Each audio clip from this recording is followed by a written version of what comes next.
Welcome to Woodland Power Products. This short video will show you how to install the electric start engine blower unit onto the chassis. Caution: the engine blower unit is heavy, and you may need assistance removing it from the box and lining it up on the chassis. Let's get started.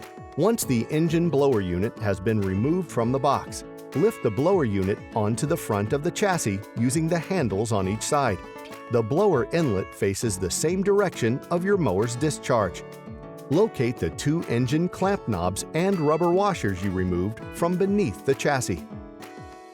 Now install one rubber washer on each clamp knob, and only install the rear engine clamp knob at this time.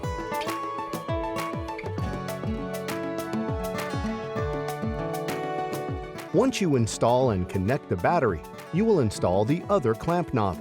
Now you can move on to assembling and installing the electric start battery.